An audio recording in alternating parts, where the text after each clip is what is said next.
Let's bring in Democratic Congressman from Tennessee, Steve Cohen. He is a member of the House Judiciary Committee. That is, of course, the committee taking over jurisdiction on the impeachment investigation. Congressman, thank you so much for joining me. I always appreciate talking with you.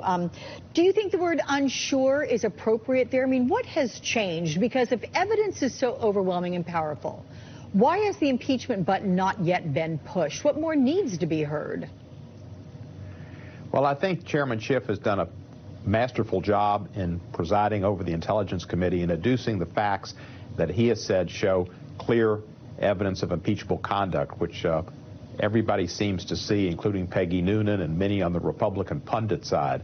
I think everybody also wants to wait until all of the evidence is presented.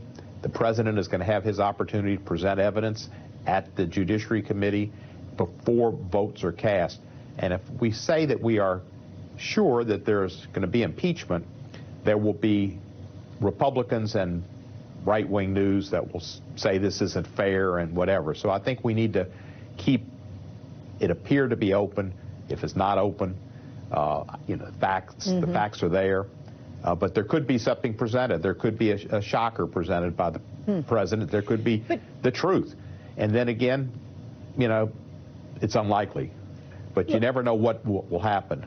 Look, you've listened to 2 weeks of testimony, and I'm not asking you to give me an ironclad answer and hold you to it, but what are the articles of impeachment that you foresee the Judiciary Committee drawing up? Well, I'm sure that abuse of power would be one.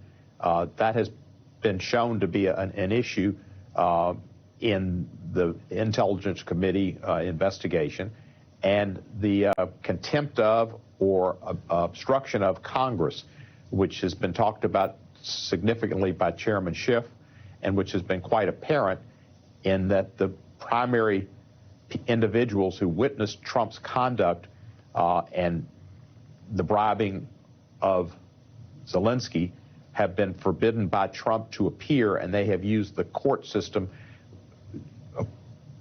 legally so to challenge that, but they could have come forth, and they haven't. And so Mulvaney and Pompeo and Bolton have not come forth. So that's going to be an issue. Do you think you might also consider, might you consider any of Robert Mueller's findings?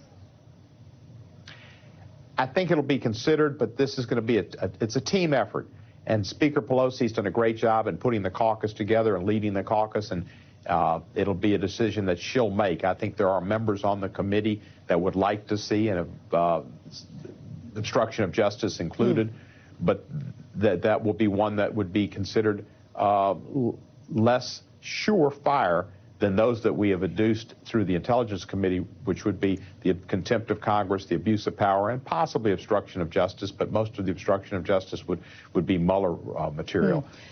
You want to go through it, emoluments, there's something there, but it's not nearly as surefire. And you want to be get as much of the public behind you as you can, and give some of the Republicans something to hang their hat on if they decide to put their oath before their party.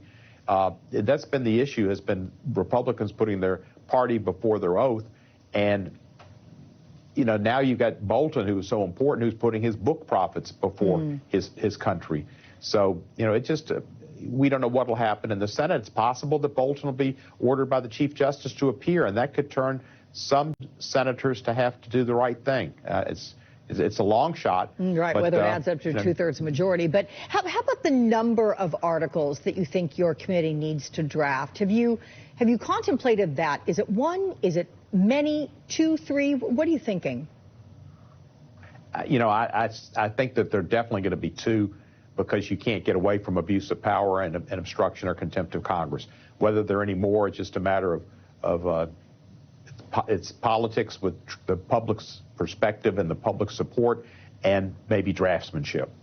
How about censure? There are those who suggest that may be the way to go because it is not as severe, and then to that end, some Republicans could say, all right, we could get behind that once the facts are all presented. What do you think?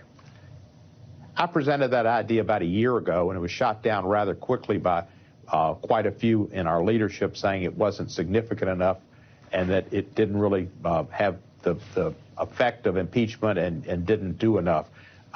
I don't think that's a fallback position, but, you know, I didn't think that Ali was going to win in Zaire, but he did, and he rope-a-doped. And maybe we could rope-a-dope this president.